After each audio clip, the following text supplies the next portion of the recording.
Nós estamos participando nessa semana de nossas conferências da família. Então é muito bom a gente ver aqui as nossas crianças. Algumas estão aqui também com seus pais. Hoje, durante o primeiro culto, eu fui visitar as classes e vi todos vocês lá participando, lá da sua classe, lendo a Bíblia. Foi muito bonito, orando, né? E isso também os adolescentes. E agora, daqui a pouco, esses de 7 a 9 anos vão descer e continuar o culto. O culto começa aqui e continua lá. Tem algum de vocês que essa semana fez aniversário? Ficou mais velhinho essa semana? Não, né? Semana que vem deve ter, né? Mas essa semana não teve, não é isso? Algum outro mais experiente que completou o aniversário essa semana e quer que agradeçamos a Deus por sua vida? Se houver. Parece que mais ninguém faz aniversário, é isso? Não é? Isso que é o mês que mais nasce gente.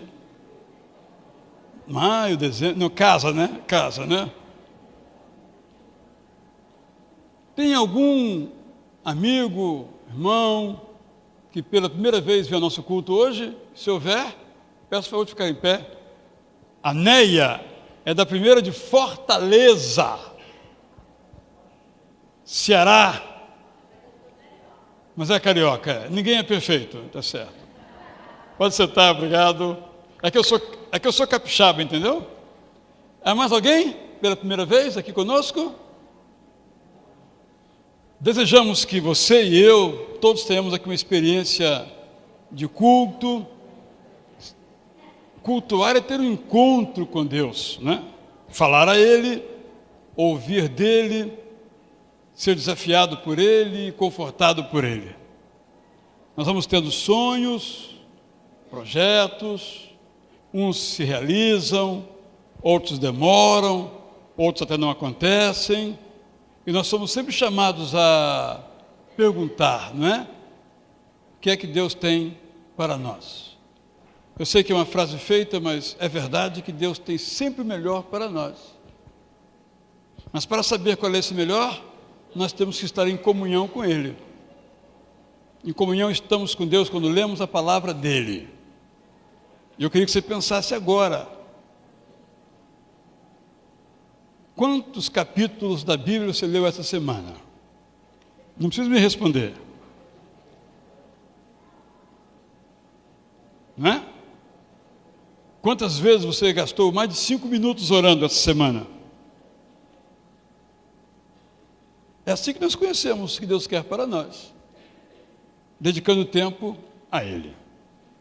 Espero que esse nosso culto contribua para fortalecer o seu relacionamento com Deus.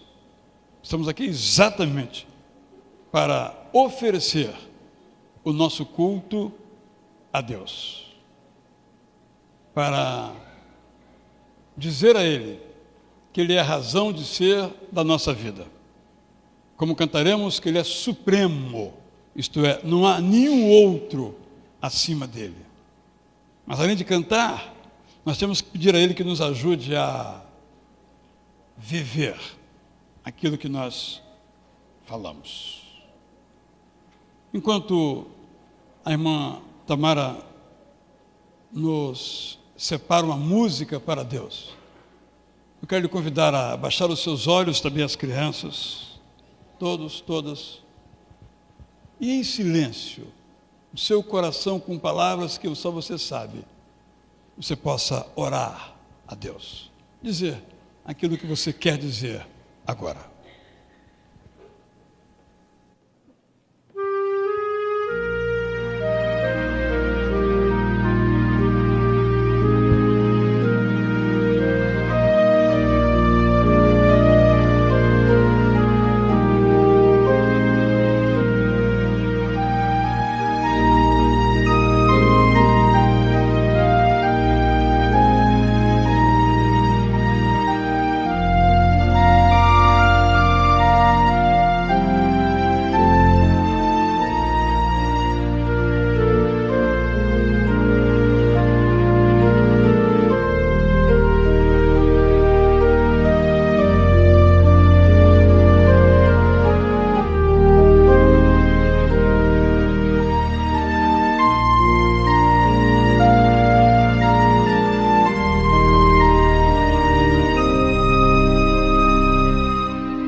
Pastor Roberto Abreu Costa, que é o nosso ministro para as famílias, que tem dedicado parte do seu tempo aqui há 7 anos, aconselhando, dirigindo a classe de casais. Tem quanto já o tempo, essa temporada da classe de casais? Tem quanto tempo já? Uns 4 anos? Uns 4 anos.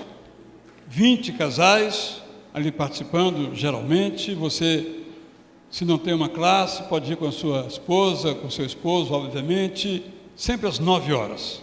Não funciona aqui neste sodalício, por falta de espaço, mas é aqui ao lado, na sala que gentilmente o Colégio Batista nos empresta gratuitamente. Hoje eu, como disse, fui às classes e pude verificar a carência tremenda das classes em matéria de espaço.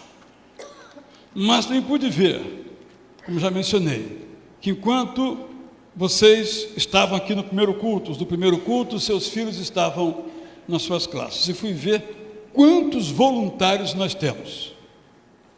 E dizer que você pode ser um voluntário. Na escala do berçário, das várias classes, dar um pouquinho do seu tempo, depois participar do outro culto. Você não vai perder nada, só vai ganhar. Porque mais bem-aventurado é dar do que receber.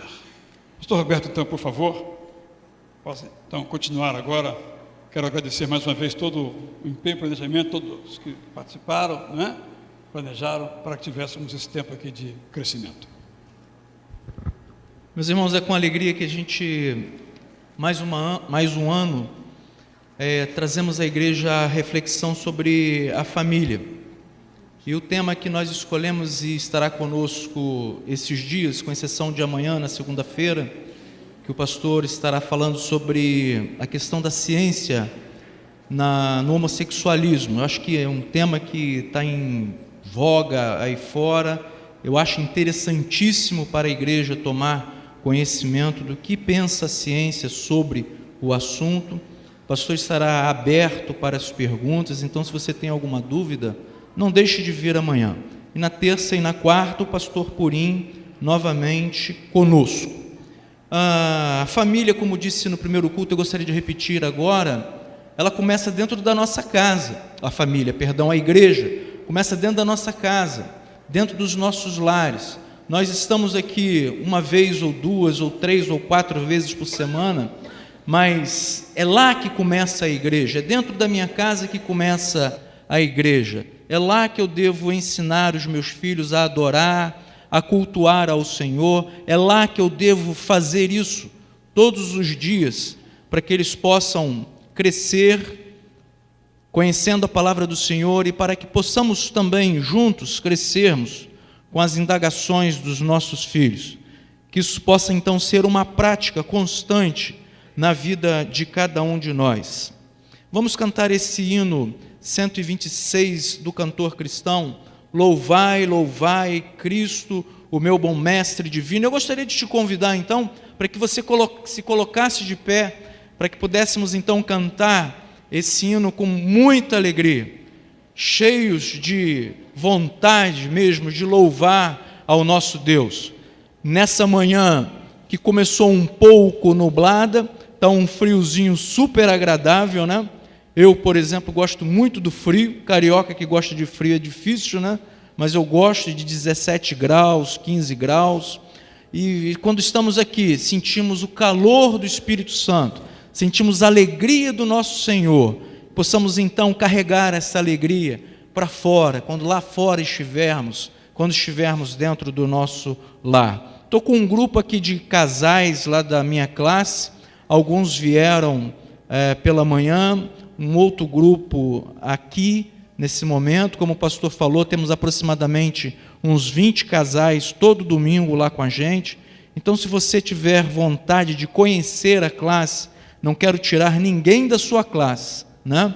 E nem brigar com nenhum outro professor, mas uma vezinha ou outra, só para você ver como é que é, fica aí o convite então para estar conosco lá.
nós vamos ouvir nesse momento, menos o Ramon, nós vamos ouvir neste momento o coro, menos o Ramon, vai ficar aqui na frente comigo, senta ali. Ele gosta que eu faça isso com ele, vocês não têm noção. Nós ouviremos o coro, Otília Galvão, cantar Vinde Adorar. Vamos dar sequência. Só que, quando as irmãs terminarem de cantar, nós vamos cantar novamente essa segunda estrofe desse hino. As irmãs começam, só que eu gostaria que todos juntos cantássemos essa música, né?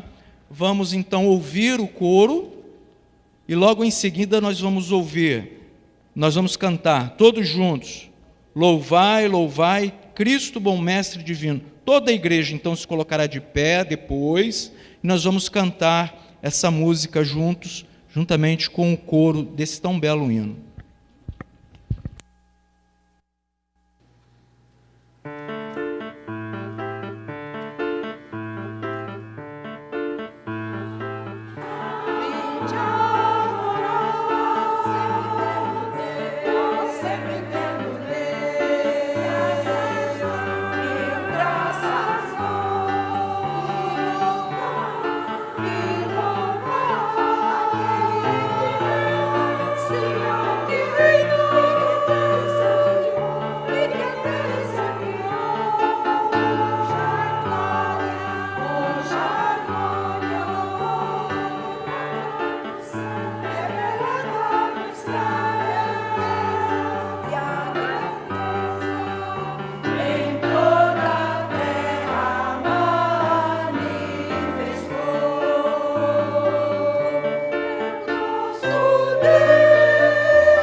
Nosso Deus e nosso Pai, louvado seja teu santo nome.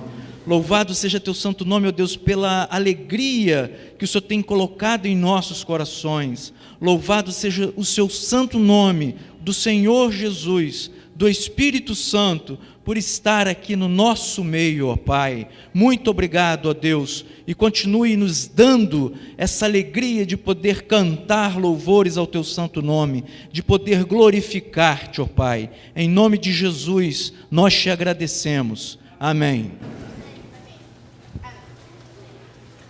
Vamos continuar de pé, para nós continuarmos a cantar, que nosso Deus é supremo.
Os irmãos, por favor, podem se sentar.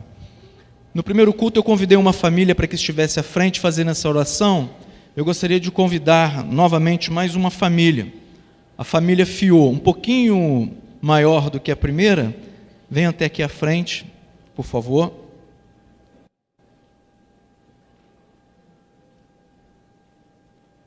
Eu gostaria também de pedir os casais da minha classe que estão presentes para que viessem também e ficassem aqui nessa posição. Os casais, por favor, que estão presentes, que viessem também aqui neste momento.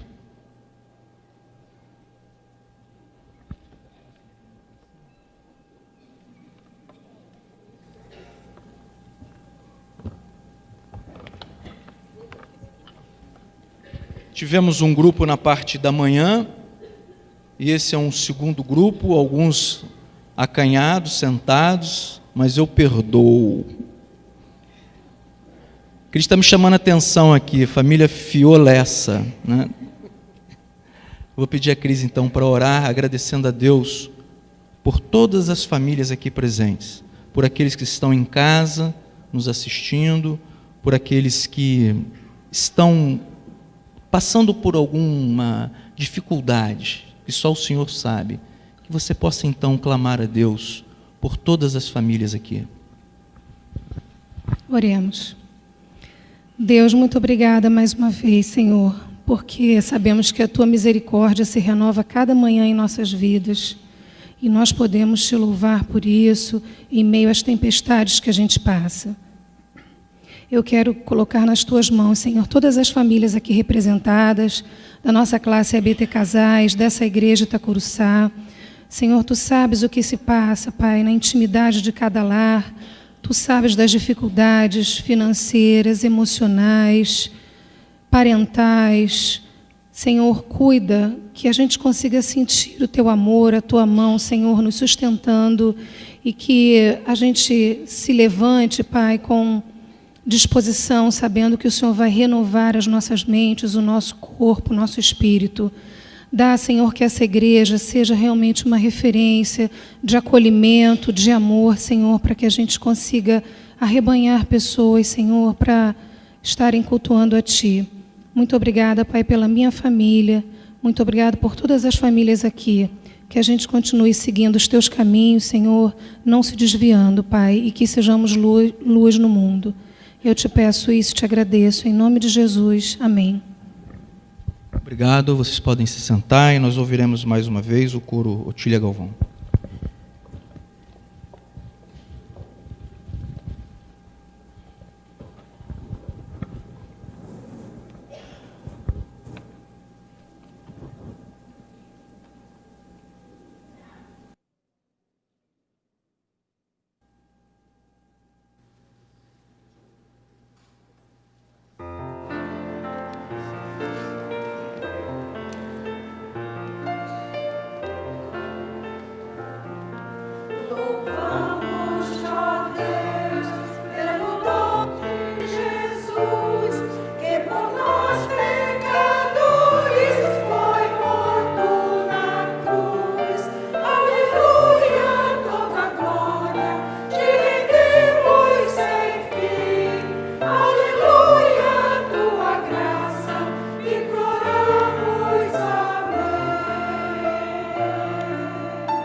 Enquanto você se prepara para entregar seu dízimo, sua oferta, eu quero trazer duas notícias do campo missionário.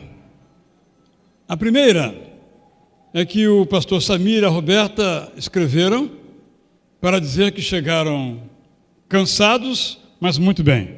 Foram na terça-feira do Rio para São Paulo e cancelaram o voo em São Paulo, tiveram que dormir lá, seguiram no dia seguinte, chegaram na quinta-feira àquele país que os irmãos sabem qual é. E aí o Samir me disse: Israel, fui ver televisão, não entendi absolutamente nada. Como era de se esperar, não é verdade?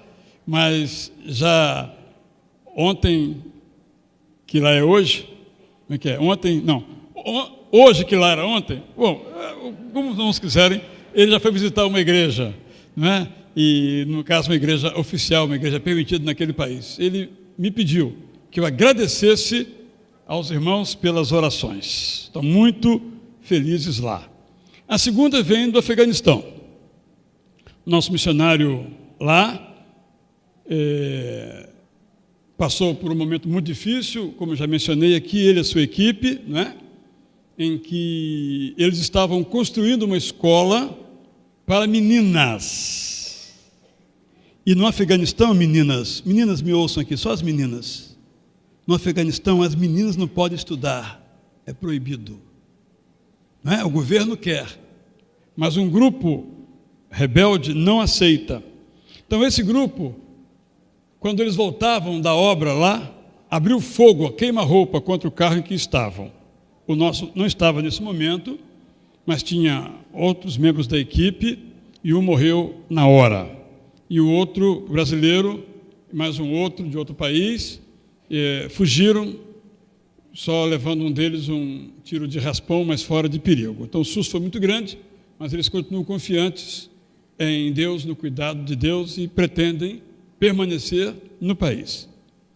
O nosso missionário pretende vir ao Brasil agora em julho, se ele tiver recursos financeiros para tal, que o custo é muito elevado, para então dar esse testemunho e levantar mais recursos financeiros para o trabalho, que é muito oneroso por razões óbvias, e também para levantar mais obreiros que queiram ir para o Afeganistão, porque os propósitos dos corações deles que Deus colocou não saíram por causa daquela dificuldade.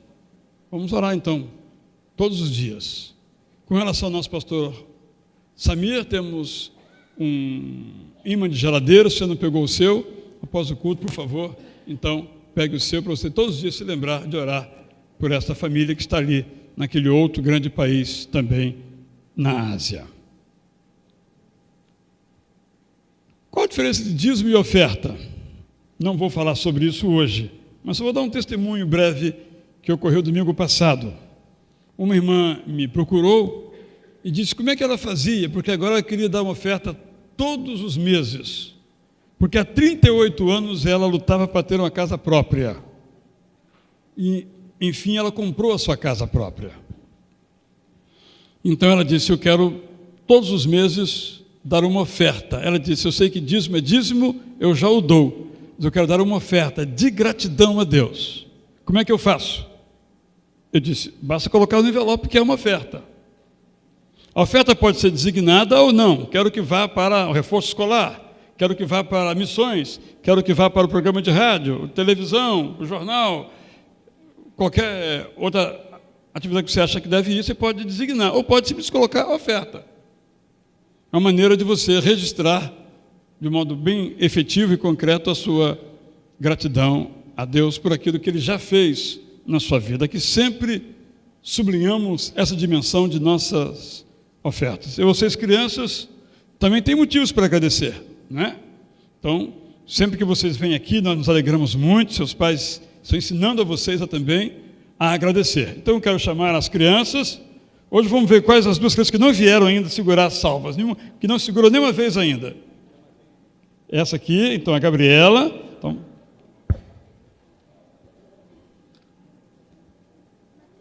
Mateus, então venha, te dou aqui. Pode segurar. Você segurar, rapaz, fica esperto aí. Bem aqui na frente para facilitar as pessoas. Olha, isso. Então, vocês crianças agora podem vir, só as crianças que trouxeram, pode colocar aqui e ficar aqui do meu lado. Aí subam, fica aqui do meu ladinho aqui. Isso.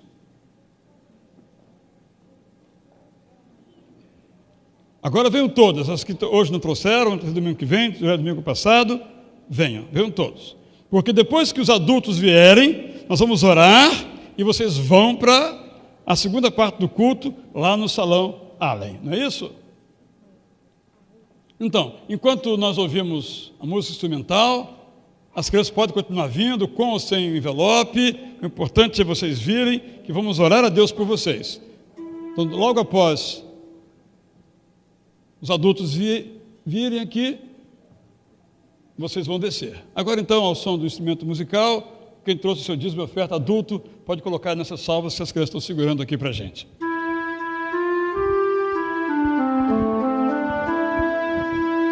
Agora os adultos, se não foi claro.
Senhor, obrigado por esse momento tão feliz na vida da igreja, quando nós podemos entregar parte daquilo que nós recebemos e dedicar ao Senhor.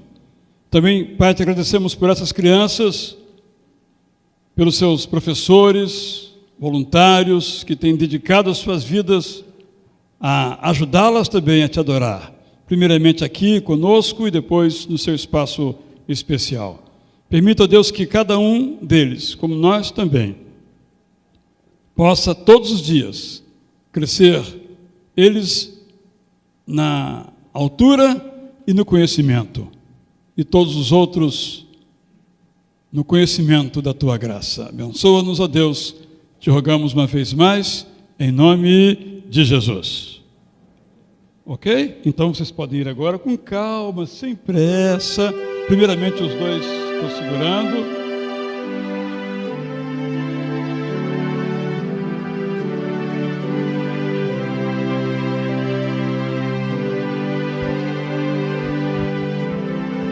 Todas as crianças que quiserem ir para o culto, podem sair por aqui, ir para lá. Hoje o pastor Cleodair hoje vai ser no Mini Auditório. Quando acabar o culto aqui à 12:30, por favor, lá atravessando o pátio do Colégio Batista, no Mini Auditório, lá estarão todos esperando pelos seus pais. Todas as crianças, 7, 8, 9 anos, podem ir.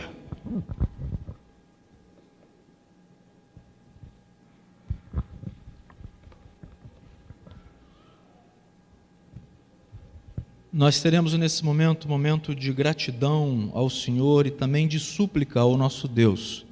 Eu gostaria de pedir aos irmãos para que estivessem orando pelas conferências da família, né, que se encerrará somente na quarta-feira, que você possa trazer visitantes, pessoas que estejam precisando ouvir a palavra do Senhor, que você talvez tenha contato.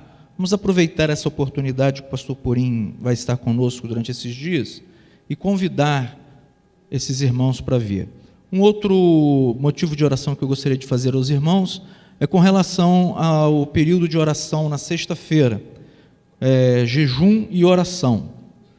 Eu não sei porquê, mas ultimamente eu tenho dormido muito. Alguns dizem que é a idade, sabe, pastor Purim? Não sei, mas eu durmo que é uma beleza. Mas quando eu acordo de madrugada, uma das coisas que eu gosto muito de fazer é orar, né? E vou ali para um canto, no meu próprio local onde eu estou ali, e eu peço a Deus, agradeço a Deus por tudo que Ele tem feito em minha vida, por tudo que Ele tem me dado, né? E na sexta-feira, de sexta para sábado, de 9 até as 9 da manhã, de 9 de sexta à noite até as 9 da manhã de sábado, nós estaremos orando, jejuando e orando. Você fará isso em casa. E no sábado, na parte da manhã, a partir das 6 horas da manhã, você vem aqui para a igreja que teremos um grupo orando aqui, suplicando a Deus, nós estaremos adorando ao nosso Senhor. E às 9 horas, teremos um café. Dizem que o café está 10. Então você venha, participe conosco de 6 às 9 e depois tome o seu café. Mas não deixe de fazer a sua inscrição, para a gente poder ter ideia de quantos irmãos estarão aqui no próximo sábado. Ok? Alguma pergunta? Então, de 9 da noite, às 21 de sexta, até às 9 de sábado, sendo que o encerramento será aqui na igreja, de 6 às 9. Você saia da sua casa, venha para cá, que nós estaremos aqui. Um outro motivo de oração também, no dia 8 de junho de 2013, às 19 horas, será conosco o Dr. Nelson de Mello. Ele é um neurocientista do comportamento, falará sobre as bases biológicas da paixão. É um assunto que interessa a todos nós, né? E ele estará trazendo várias indagações a respeito desse tópico, as bases biológicas da paixão. A irmã Sandra tem convites, depois ela vai distribuir para os irmãos e provavelmente será colocado ali também, para que vocês possam ter mais ideias do que de fato ocorrerá nesse dia. Gostaria também de pedir para que os irmãos estivessem orando pela irmã Ione, que fará uma cirurgia, né, Ione, essa semana, pedindo a Deus para que tudo corra bem, que as mãos do Senhor estejam ali sobre ela. De manhã cedo o pastor Maurício também falou sobre o pai da irmã Vanelli, né, que está passando por um momento difícil, sejamos orando por ele. E você, se você tem algum pedido a fazer ao Senhor, logo após a leitura bíblica, logo no momento do cântico, se você desejar ficar de pé ou vir à frente, faça conforme o seu coração te pedir, mas não deixe de confiar no Senhor, porque no momento certo, Ele há de ouvir aquilo que Ele está ouvindo, mas no momento certo, Ele agirá conforme a vontade dEle. Diz assim: responderá à oração dos desamparados, as suas súplicas não desprezará. Escreva-se isso para as futuras gerações, e um povo que ainda será criado louvará o Senhor, proclamando: seu santuário nas alturas, o Senhor olhou, os céus observou a terra, os filhos dos teus servos terão uma habitação, os seus descendentes serão estabelecidos na tua presença.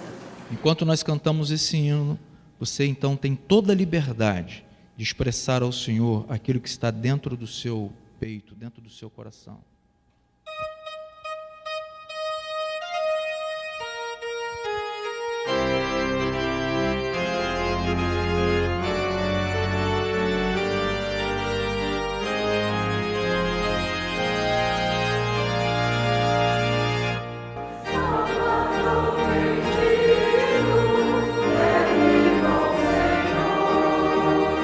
Só em ti confio,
nosso Deus, o nosso Pai, este é um momento importante do nosso culto, em que nós colocamos nas tuas dadivosas mãos e no teu trono de graça as nossas necessidades, as nossas petições. Ó Pai amoroso, atenda a súplica e as orações dos teus servos, porque o Senhor é um Deus de amor, o Senhor é um Deus poderoso, o Senhor é um Deus maravilhoso.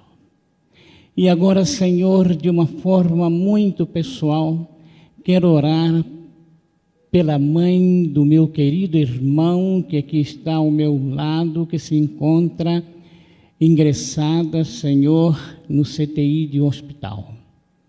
Que ali a tua mão poderosa esteja ao lado dela, ao lado dos médicos que estão procurando, Senhor, de uma forma ou de outra, restabelecer a tua serva ali. Que o milagre seja feito de acordo com a tua santa vontade. Ó Pai, a igreja implora, a igreja ora, porque a nossa igreja e a igreja tua neste século, nós ainda cremos no poder da tua graça. Por isso, nós oramos e entregamos em tuas mãos as nossas petições, em nome de Jesus, o nosso Senhor, o nosso Salvador. Amém.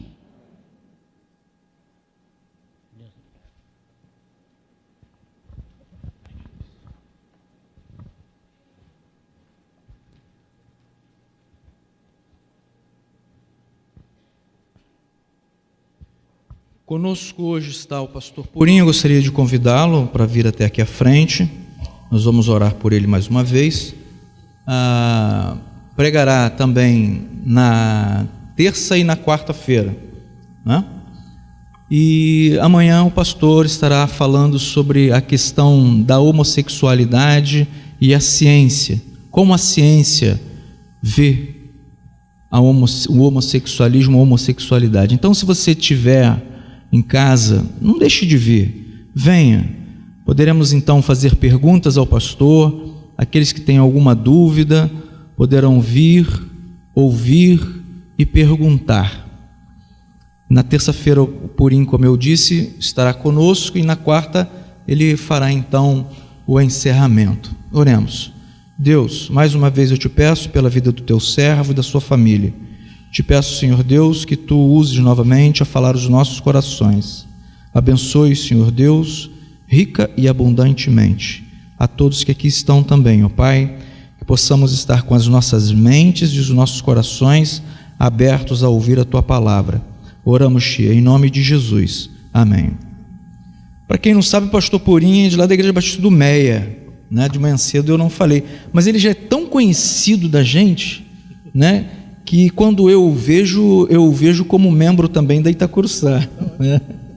Então, fique à vontade, que Deus te abençoe. Obrigado, pastor Roberto. Graça e paz, amados. Bom estarmos reunidos neste lugar mais uma vez. Que a graça de Cristo, o amor de Deus nos cubra e nos fortaleça no cumprimento da nossa missão. Agora, nesse segundo culto, é bom ver uma outra parte da Igreja Batista Itacuruçá.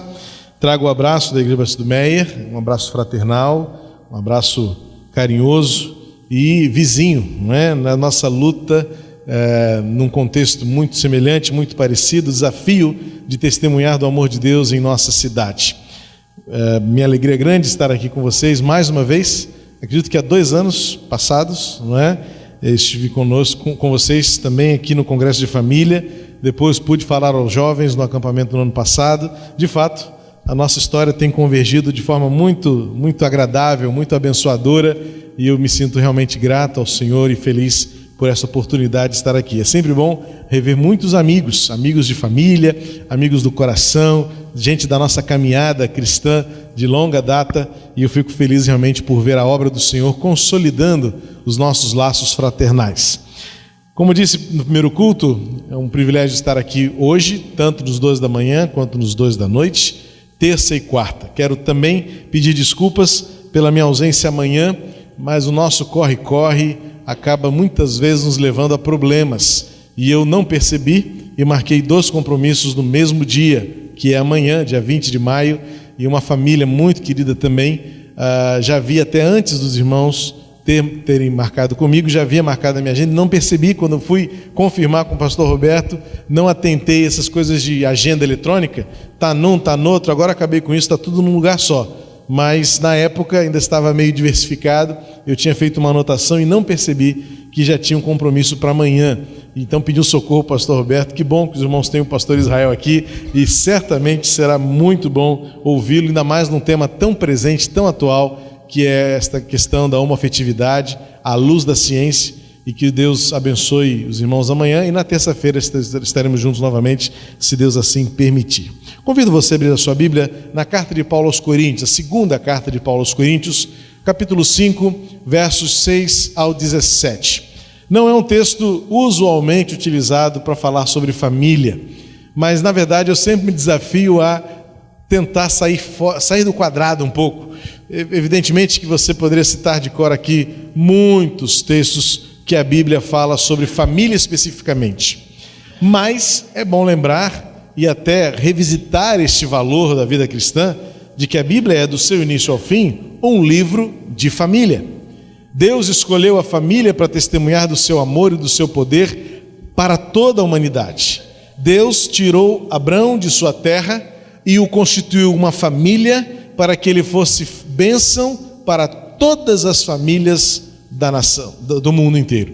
É interessante pensar que muito antes da igreja existir, Deus já havia intencionado tornar o seu nome conhecido no mundo de todas as nações, e ele o fez pela família. Deus criou o homem à sua imagem e semelhança e o colocou no contexto de família. Deus escolheu uma família em Abraão para iniciar uma história de redenção da humanidade. Deus enviou o seu filho Jesus para nascer em uma família. E nós sabemos que o conceito de corpo de Cristo é, acima de tudo, um conceito da família de Deus. Portanto, ainda que não seja um texto específico, daqueles do tipo, deixará o homem seu pai e sua mãe, ou maridos amem suas esposas como Cristo amou a igreja, ou outros textos que nós sabemos muito utilizados especificamente em contextos em que abordamos o tema família, eu me sinto desafiado a extrair desse texto alguns princípios e valores que são fundamentais. É muito comum, pastor Roberto, irmãos, em momentos como este de congresso, conferências, muitos palestrantes optarem por temas do tipo 5 passos para uma vida vitoriosa, 7 regras para uma vida feliz, 3 passos para o sucesso em família. Eu particularmente não sou muito afeito a estas teorias mirabolantes e como receitas de bolo ou de um prato gostoso que se faz, até porque receitas não dão certo. Lá em casa é muito engraçado porque a Giane é fera no fogão de sal. Se colocá-la para fazer uma coisa com leite condensado, você ainda que diga que leite condensado dá certo em qualquer receita, se ela colocar a mão, ela não chegou ainda, né? Não está com a gente agora de manhã, tinha compromisso lá na igreja, ela viria para o segundo culto, mas olha, ela estaria aqui para testar, mas meus cunhados estão e podem atestar. Se colocar um doce na mão da Giane, não sai. Então, até mesmo receitas podem dar errado, porque não depende muito de como a receita foi escrita, mas de como você vai executá-la. E essa coisa de cozinha é muito interessante porque é muito de mão, não é? Por exemplo, a Giane, ela é fera no salgado e a mãe nunca ensinou nada para ela. Por isso que eu acredito em dons espirituais e domésticos também. A mãe nunca deixou a Giane chegar no fogão. Você vai se queimar, você vai se machucar. Mas olha, quando a minha mulher faz uma comida salgada, é um negócio de louco. Hoje ela está dispensada do fogão porque o meu cunhado vai me receber hoje com uma comida que ele fez para mim, não é? Mas essa questão de receita nem sempre funciona. Até porque vai funcionar na mão de um e não vai funcionar na mão de outro. Os passos que funcionam para você não são os passos que funcionam para mim. E muito desta questão de regras miraculosas para uma vida feliz, para o sucesso familiar, muitas vezes parte da experiência de cada um, e você e eu sabemos que experiência nem sempre tem a autoridade que precisamos, porque todos nós somos falhos, somos débeis nas nossas idiosincrasias. E aí, quando a gente pensa no que pode dar certo, a gente precisa ir para o fundamento, para aquilo que muitas vezes ninguém vê. A beleza que a gente vê num bonito e suntuoso prédio, ela só é possível porque existem sapatas e alicerces que ninguém viu serem feitas e que nem as vê, mas elas são necessárias. Portanto, antes de pensar, como vamos pensar hoje à noite, sobre o desafio do relacionamento conjugal, à noite eu quero falar sobre o desafio que é viver debaixo do mesmo teto, sendo um homem e sendo uma mulher. Você e eu sabemos como isso muitas vezes se torna uma briga de gato e rato, não é? E à noite a gente vai conversar um pouquinho, espero também descontrair e trazer algumas coisas importantes para a sua vida em família, no que tange ao conceito do contexto conjugal. Amanhã o pastor Israel estará falando com os irmãos sobre um tema tão atual, e eu quero desafiá-los a estar. Quisera eu poder estar aqui para ouvi-lo, mas não poderei. E na terça-feira vamos voltar a falar sobre relacionamento desta geração de pais com esta geração de filhos. Os conflitos e a realidade que vivemos hoje, sendo pais como eu sou, em lidar com uma geração que é tão característica dos tempos que vivemos hoje. O desafio que tem sido para nós como pais, vivemos a realidade da criação e da educação dos nossos filhos hoje. E na quarta-feira estaremos encerrando com uma mensagem que renovaremos o nosso compromisso de termos nossas famílias cada vez melhores e responder esta pergunta que os irmãos propuseram para esses dias: e a sua família vai bem? Eu espero encontrar na palavra de Deus respostas para essa pergunta, para que nós possamos de fato edificar famílias que vão bem, fundamentadas naquilo que é essencial. Este texto parece-nos que não fala de família, mas eu quero fazer uma ponte importante aqui. Você deve saber que a Igreja de Cristo reuniu-se nos seus primórdios da existência de casa em casa. Como nós temos hoje, nós temos um prejuízo organizacional, um prejuízo, uma perda ao longo dos séculos daquilo que foi a igreja no seu início para aquilo que é a igreja hoje. Alguns de nós estamos tentando resgatar, eu sei que essa igreja tem tentado resgatar isso por meio dos chamados grupos familiares. Mas o fato é que nos primórdios a Igreja de Cristo era essencialmente uma casa. Em Cuba, nas últimas décadas, por conta do estabelecimento ali do regime comunista, alguns líderes do movimento evangélico dirigiram-se à liderança comunista. Fidel Castro: permitam-nos construir templos. Nossos templos estão velhos, caindo aos pedaços, e a gente precisa de autorização para fazer templos novos e outros, ou reformar nossos templos. E eles disseram assim: olha, vocês não podem fazer isso. A igreja evangélica em Cuba está proibida de edificar templos. A história de missões conta que foi lá em Cuba, por causa desta ordem, que sem que eles quisessem ou sem que eles soubessem, a igreja se expandiu exponencialmente.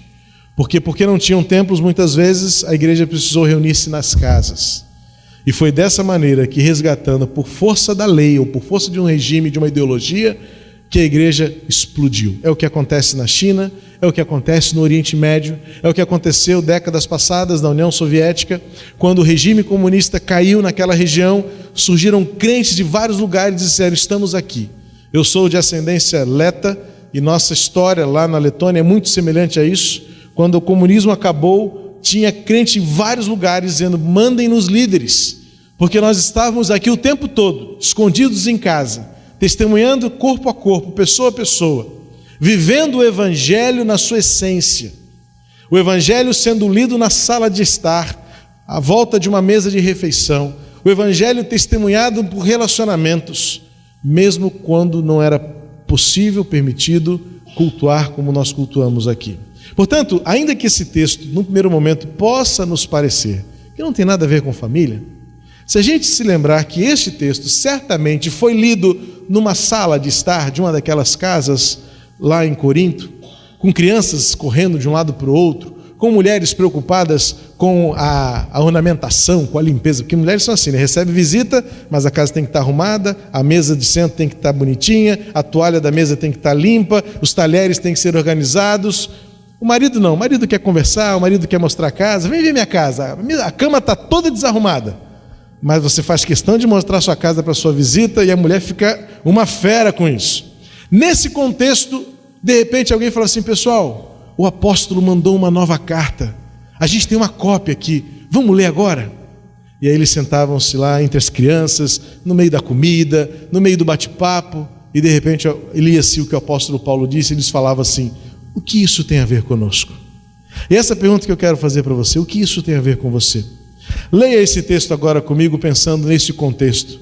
Vamos simular que estivéssemos hoje numa sala de estar, lá na sua sala de casa, junto com a sua família, com seus filhos, e ao invés de pensar nisto, num contexto institucional da igreja, pense nesta realidade, no desafio de ser uma família, de ser um lugar, de viver num lugar debaixo do mesmo teto, onde homem e mulher, com as suas tão gritantes diferenças, têm de encontrar harmonia no seu relacionamento. O desafio de se relacionar com seus filhos, vivendo as tentações e as paixões da sua geração, da mocidade, da adolescência. A formação do caráter dos nossos pequeninos, como eles estavam aqui na frente. O que isso tem a ver com a sua casa? Eu espero que o Espírito Santo nos ajude a compreender o que a nova criatura tem a ver com uma nova família, a família que Deus quer restaurar. Diz assim, 2 de Paulo aos Coríntios, capítulo 5, versos 6 ao 17. Assentados mesmo como os irmãos estão, leamos o texto, 2 Coríntios 5, 6 a 17. Portanto, temos sempre confiança, e sabemos que enquanto estamos no corpo, estamos longe do Senhor, porque vivemos por fé e não pelo que vemos. Temos, pois, confiança, e preferimos estar ausentes do corpo e habitar com o Senhor. Por isso, temos o propósito de lhe agradar, quer estejamos no corpo, quer o deixemos, pois todos nós devemos comparecer perante o tribunal de Cristo, para que cada um receba de acordo com as obras praticadas por meio do corpo, quer sejam boas, quer sejam más. Uma vez que conhecemos o temor ao Senhor, procuramos persuadir os homens. O que somos está manifesto diante de Deus, e esperamos que esteja manifesto também diante da consciência de vocês. Não estamos tentando novamente recomendar-nos a vocês, porém, lhes estamos dando a oportunidade de exultarem em nós, para que tenham o que responder aos que se vangloriam das aparências, e não do que está no coração. Se enlouquecemos, é por amor a Deus. Se conservamos o juízo, é por amor a vocês. Pois o amor de Cristo nos constrange, porque estamos convencidos de que um morreu por todos, logo todos morreram. E ele morreu por todos, para que aqueles que vivem já não vivam mais para si mesmos, mas para aquele que por eles morreu e ressuscitou. De modo que de agora em diante a ninguém mais consideramos do ponto de vista humano. Assim que antes tenhamos considerado Cristo desta forma, agora já não o consideramos assim. Portanto, se alguém está em Cristo, é nova criação. As coisas antigas já passaram, eis que surgiram coisas novas. Que Deus abençoe a sua palavra, e vale reforçar e pensar, revisitar um dos nossos valores essenciais. Quando pensarmos em vida cristã, destituirmos-nos de um conceito religioso desta vida cristã e readmitirmos a essência relacional, comportamental que a vida cristã tem. Quando pensamos em cristianismo, é-nos obrigado, quase que por uma herança, por um tradicionalismo, pensar que cristianismo é fazer parte de um templo, de uma religião, de uma confissão de fé, mas Cristo não veio fundar nenhuma denominação. Cristo veio mudar pessoas. A partir desse raciocínio, eu consigo compreender que a essência de uma família que vai bem é fruto de vidas cristãs que vão bem. Se somos bons crentes, isso começa em casa. Nossos cônjuges, nossos filhos, nossos pais, são as primeiras testemunhas daquilo que é o nosso testemunho de fé. São os primeiros olhos, são os primeiros corações, são as primeiras vidas abençoadas pelo nosso jeito de ser cristão. Nós herdamos um conceito de que ser crente é uma determinada aparência religiosa, um compromisso de agenda, de calendário, uma certa agenda de responsabilidades rituais. Enquanto que ser cristão é, acima de tudo, demonstrar uma vida nova e da maneira como nós nos comportamos e nos relacionamos todos os dias. O conceito de comissionamento e de uma vida em missão não é este momento de refrigério que vivemos aqui. Como é bom estarmos juntos. Isso não pode ser desconstruído. Isso não pode ser desfeito da noite para o dia e nem será. Porque a igreja reunida, ela experimenta o encorajamento mútuo, a força e a essência de sabermos que não estamos sozinhos na luta da caminhada cristã. Mas é justamente quando nós saímos dos limites geográficos deste ambiente é que estamos dizendo para o mundo o que significa viver a vida cristã. E mais do que nunca, é em casa, onde nós eventualmente ou necessariamente somos quem nós somos, sem máscaras, sem o rito da religiosidade, sem a aparência da vestimenta religiosa, sem o compromisso do cerimonial, onde nós sentamos com os pés para o alto, andamos de chinelos de dedo, andamos sem camisa, andamos descabelados. É onde as pessoas veem aquilo que nós efetivamente somos, é onde nós também devemos mostrar o que realmente Cristo tem feito na nossa vida. A vida cristã, que começa no coração, ela precisa ser vista primeiramente no lugar onde você vive. Por isso, quando fazemos esta pergunta, e a sua família vai bem? Esta pergunta precisa ser respondida na sua essência, na sua espinha dorsal, com a outra pergunta: a sua vida com Cristo vai bem? Porque eu tenho plena convicção de que se a sua vida com Cristo for aquilo que almejamos como ideal, aquilo que reflete a integridade do Evangelho, o poder transformador do Evangelho, a sua vida em família tende a ir muito melhor do que poderia ser com as suas próprias mãos, com regras ou receitas de especialistas em família. Porque o maior de todos é Jesus. Foi Ele que iniciou o seu ministério realizando um casamento, foi Ele que iniciou o seu ministério restaurando e restabelecendo a alegria num casamento, para que todos vissem e não tivessem dúvidas de que ali começava o ministério de uma nova criação. O apóstolo Paulo termina esse trecho que eu selecionei no versículo 17, falando de que coisas velhas já passaram e agora surgiram coisas novas. A nossa vida é um constante recomeço, todos os dias. Quando colocamos nossos pés fora da cama, quando vemos a luz de um novo dia, quando refazemos nossa agenda, quando planejamos o próximo período de horas, é a oportunidade que Deus nos está dando de recomeçar. Recomeçar projetos, recomeçar relacionamentos, recomeçar intenções, recomeçar ideais. E o apóstolo Paulo fala nesse texto de que nós temos, pelo poder que há em Jesus, a possibilidade de experimentarmos um novo começo diante de coisas que já passaram. Agora, quais são as coisas que já passaram?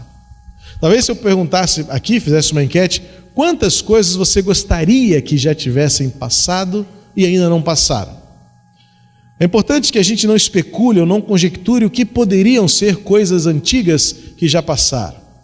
Na verdade, o desafio de uma hermenêutica saudável é encontrar no próprio texto as respostas e aquilo que substancia a afirmação do apóstolo Paulo. Coisas velhas já passaram.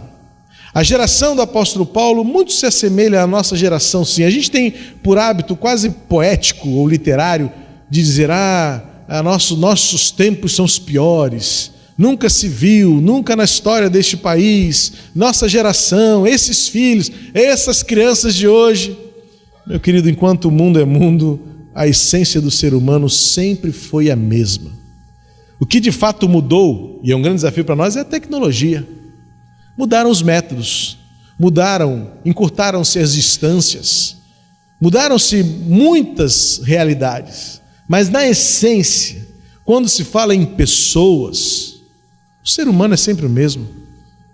Desde a sua criação e após a sua criação, a sua queda, o que na verdade tem nos dominado são nossas paixões, nossa vontade, nosso pecado.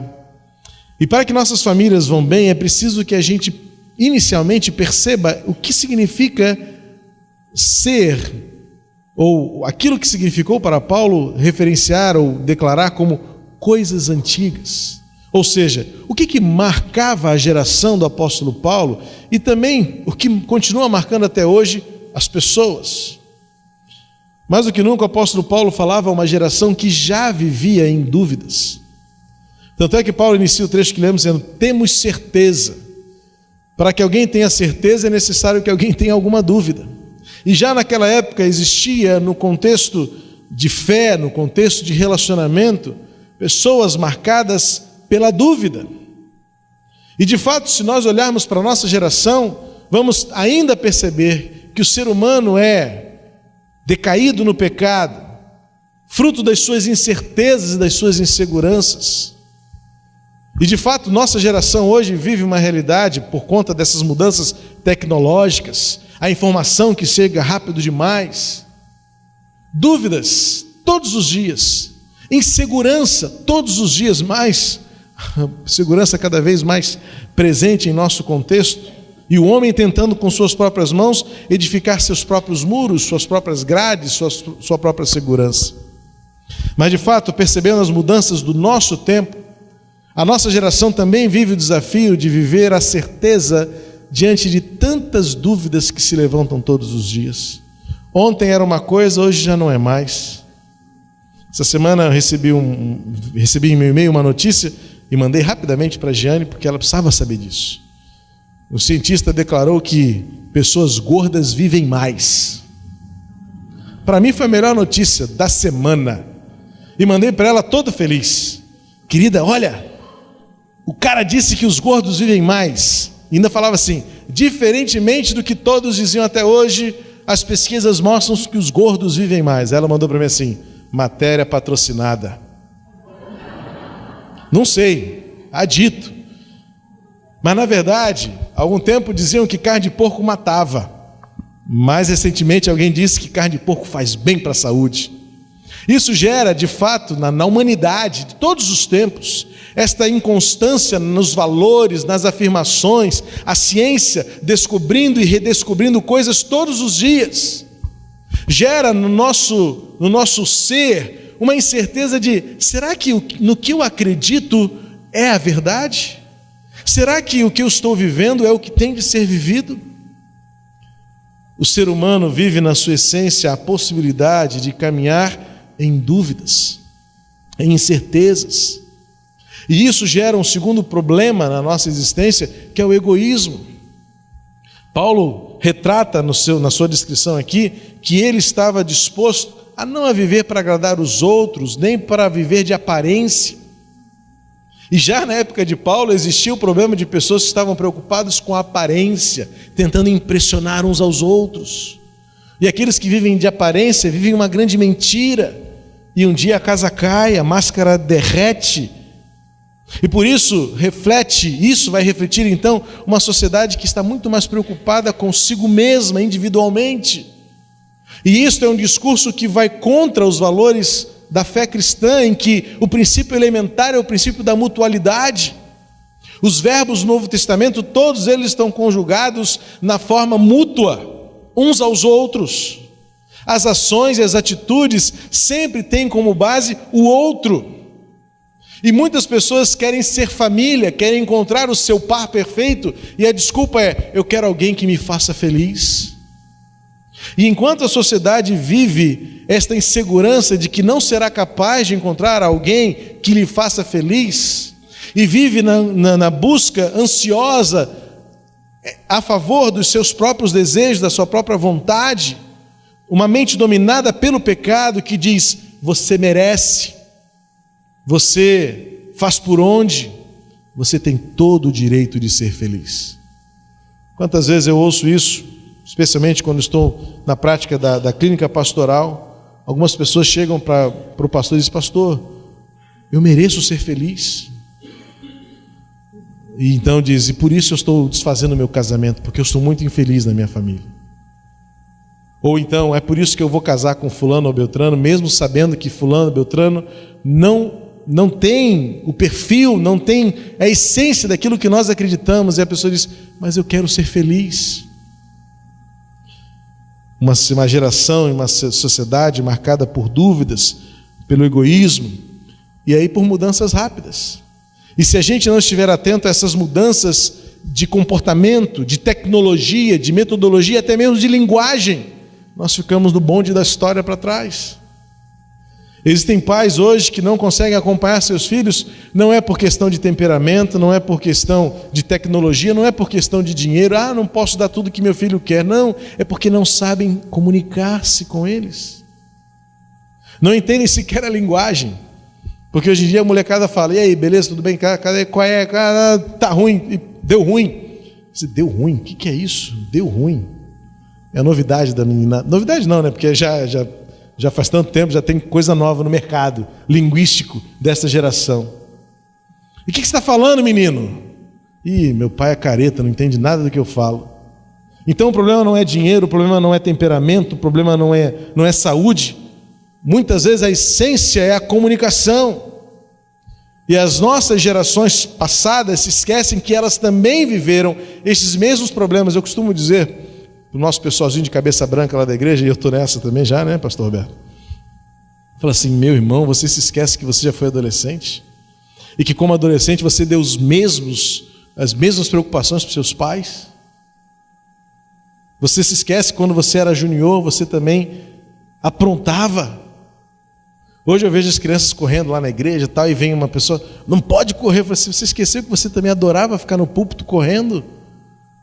A gente cresce, envelhece, esquece que já foi jovem, já foi adolescente, já foi criança, e se esquece que no nosso tempo também enfrentamos mudanças, e essas mudanças geraram conflitos, e nós clamávamos para que alguém nos entendesse. E hoje, por que nós não temos essa disponibilidade em sermos essas pessoas que buscam respostas, que buscam entender, compreender e buscam se relacionar? Coisas velhas já passaram. As coisas velhas a que o apóstolo Paulo se refere no seu tempo já eram coisas antigas, mas que continuam sendo presentes. Hoje é um atrito de definições temporárias, porque aquilo que Paulo chama de passado continua sendo presente hoje, porque não é uma questão histórica. Paulo está falando de natureza, Paulo está falando de realidade interior, Paulo está falando de pessoas regeneradas e pessoas decaídas.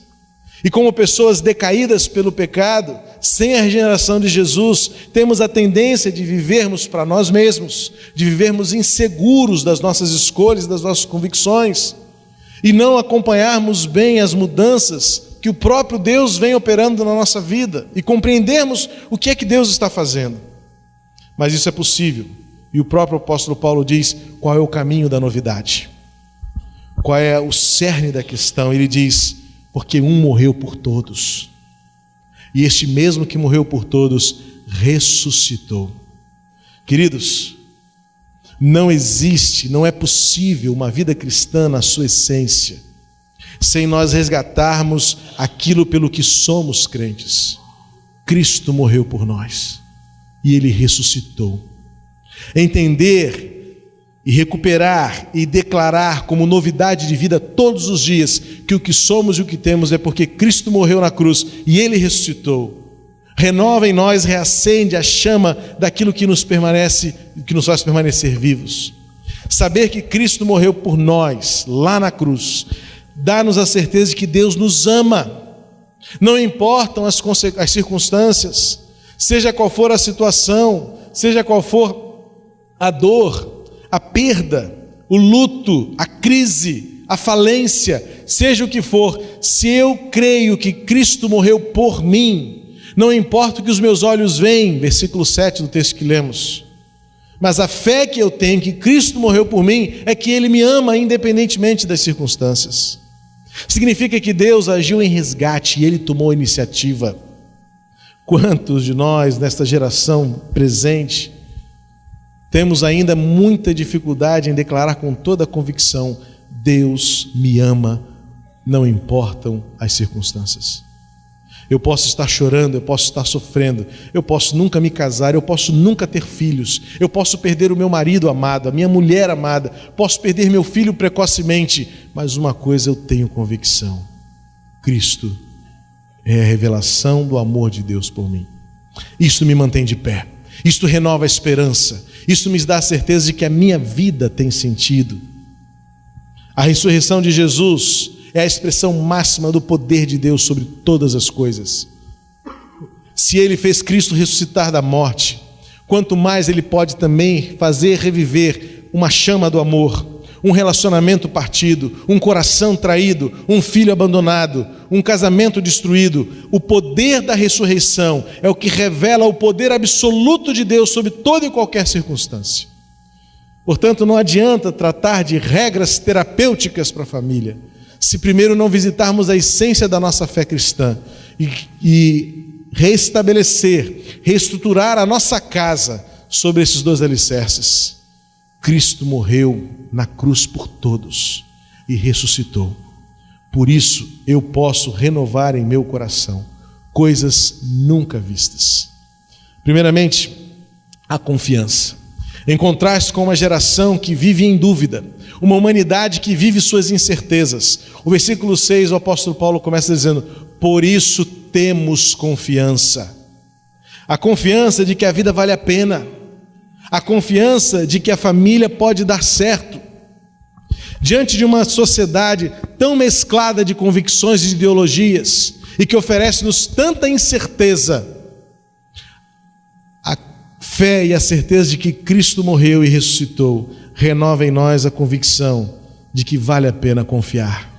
A vida dá certo, a vida vale a pena e a família pode dar certo. Você e eu sabemos que há uma conspiração, que de fato os dardos inflamados do maligno estão apontados contra a família, mas isso desde os primórdios, desde a antiguidade, porque se o plano de Deus estabeleceu em que pelas famílias o mundo conheceria o seu nome, desde então o diabo tem tentado destruir de todas as formas aquilo que Deus estabeleceu como o alto-falante do seu amor. E pensar que lá em casa, na sua casa e na casa de todos nós, é a maneira mais eficaz como Deus quer tornar o nome dele conhecido. De que forma? Pela sua fé, pelo seu testemunho, pelo seu amor, pelo seu respeito, pela sua maneira de viver, que renova todos os dias a certeza: Cristo morreu por todos. Por isso temos esperança. A mensagem da cruz precisa estar fincada no centro do seu lar. A figura da cruz precisa ser o lugar que emite a sombra, que estabelece o descanso e que renova em seu coração a certeza de que, ainda que o mundo desabe, o Senhor nos ama e Ele tem todos os recursos para que a família dê certo. No versículo 9, o apóstolo Paulo vai dizer que ele entende que a sua vida precisa ser para agradar a Deus. Nós vivemos dias em que você e eu estamos tão preocupados em agradar os outros, e como isso nos machuca, porque nós nunca conseguiremos agradar aos outros. Por isso tanta aparência, por isso tanta falsidade, por isso tanta superficialidade, porque nós queremos que a aparência agrade, mas a essência é podre. Queremos que a imagem seja vista, mas aquilo que está escondido ninguém pode ver. Certa vez eu acompanhei no gabinete um casal, há muito tempo isso, e uma vez ela veio queixar-se: pastor, domingo passado eu fui ao momento de oração, fui sozinho orar pela nossa família. Quando eu voltei para o meu lugar, meu marido me puxou e disse: não faça mais isso. Ele disse: por quê? Porque vão achar que nós temos problema em casa. E disse: pois é, minha irmã, o seu marido está muito preocupado com as aparências.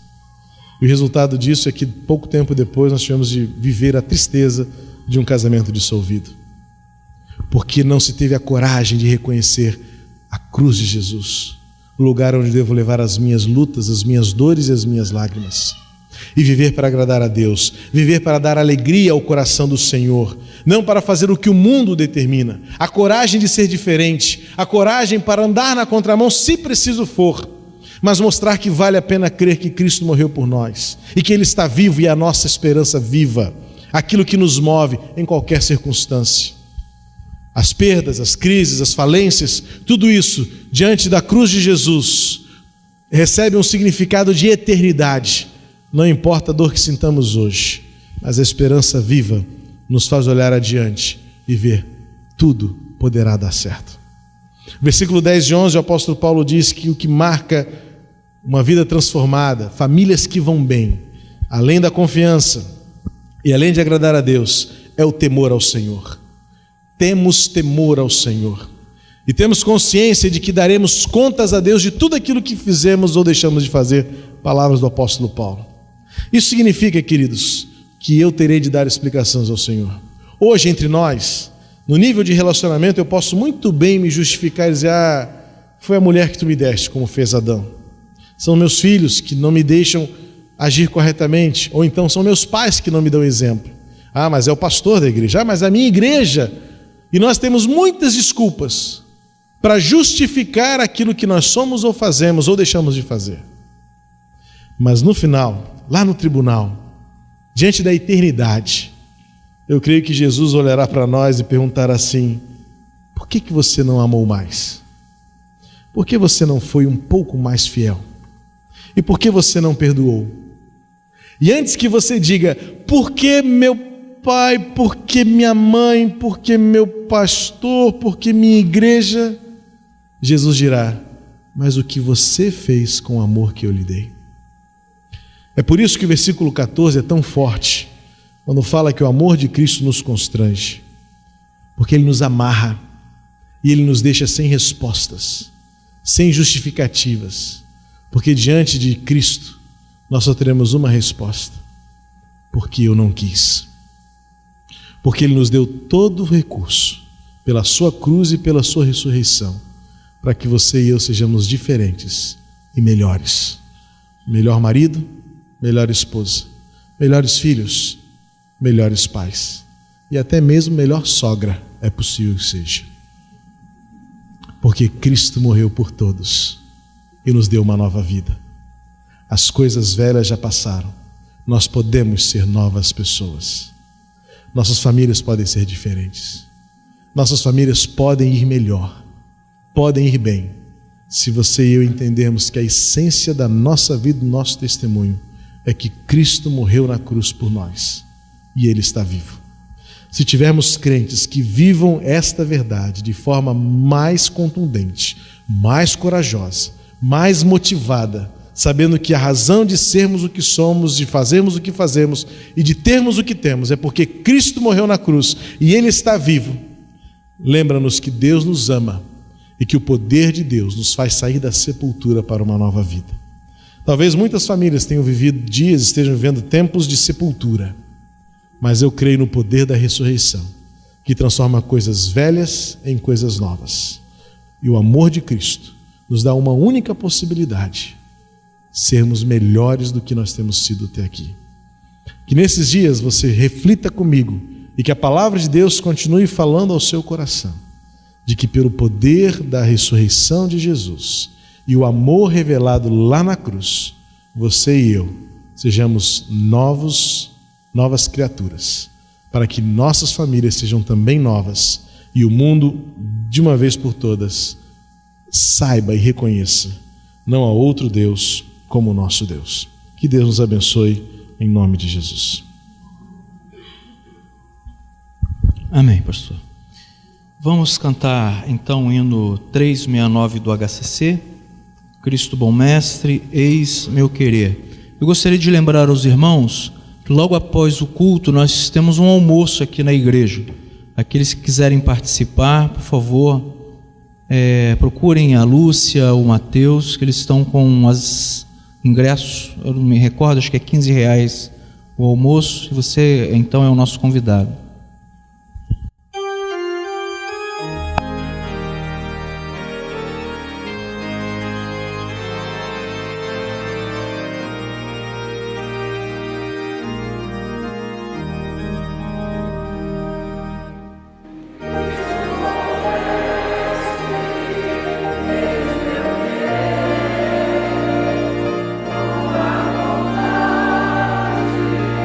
Sempre fazer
igreja pode se sentar, nós ouviremos então oração com o povo.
Graças a você, Purinho, acho que pela primeira vez eu assisti uma mensagem toda da galeria, né? É um lugar bastante interessante, até tive uns olhares mais simpáticos, que eu imaginava na galeria, e se é o lugar de alguém sentar, até que é até interessante, bonito, agradável, pessoal muito comportado também, foi ótimo, excelente. Por que estão rindo? Não teve um cochicho, não teve, que eu ouvisse pelo menos, que é o que interessa. Então foi fantástico e a mensagem muito tocante, porque nossa grande questão na vida é sermos tirados do eixo, do fundamento. E quando isso acontece, as coisas todas... Agora, ele contou umas coisas aqui que, por exemplo, que a esposa dele não sabe fazer doce. Eu nunca soube que comida salgada engorda, entende? Mas aí ele quer que a gente engula esse tipo de coisa. É o seguinte, o pecador sempre arranja um justificativo para o seu pecado. Bom, vamos continuar, não é verdade? E aprender mais a como a gente pode ficar sempre no centro, no eixo. Deus nos deu a sua palavra para nos colocar exatamente no centro. Mas nós vamos por outras palavras. E quando saímos do eixo, nós somos chamados a retornar. Deus abençoe você, abençoe a mim, nas nossas lutas, com a vida do relacionamento em casa. Ali é o lugar da verdade, né? Como ele tão bem mencionou. Cada um aqui tem a sua própria experiência, umas felizes, outras tristes. Mas Deus é Senhor também dos alegres, como é dos tristes. Dos que têm uma família onde as coisas estão bem, daqueles onde há muitas dificuldades. Deus é Senhor de todos. Graças a Ele, nós podemos ir a Ele para pedir que, se estamos em dificuldade, sejamos fortalecidos. Se estamos bem, para irmos melhor ainda. Vamos ficar em pé então e vamos orar.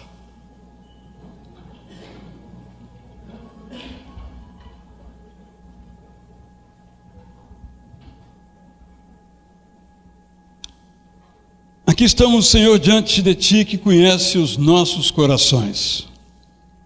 Conferes as nossas palavras.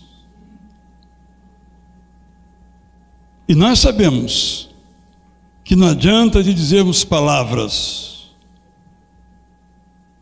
que não sejam verdadeiras, porque o Senhor sabe. Mas também sabemos que quando nos colocamos diante do Senhor, isso não sai barato. O Senhor faz alguma coisa.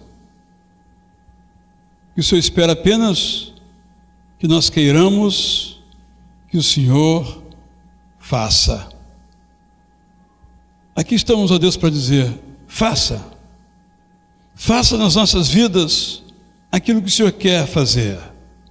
Que nós nem sempre sabemos o que nós realmente queremos que o Senhor faça. Então dizemos: Senhor, faça o que queres fazer.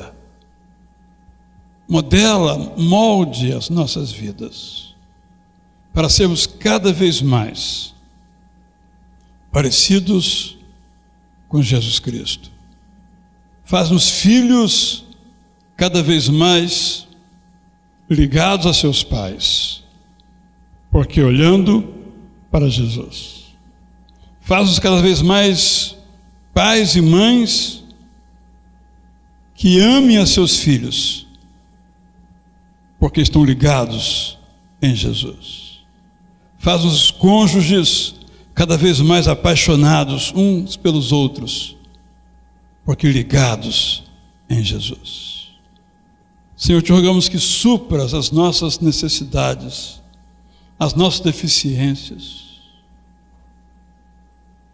Mude os nossos maus hábitos, fortaleça os bons hábitos. E coloca no meu coração, no coração de cada um de nós aqui, um amor que supere as nossas próprias limitações egoísticas, como o pastor Purinho nos lembrou. Um amor que tudo suporte, tudo espere, tudo creia. É o que nós te rogamos em nome de Jesus.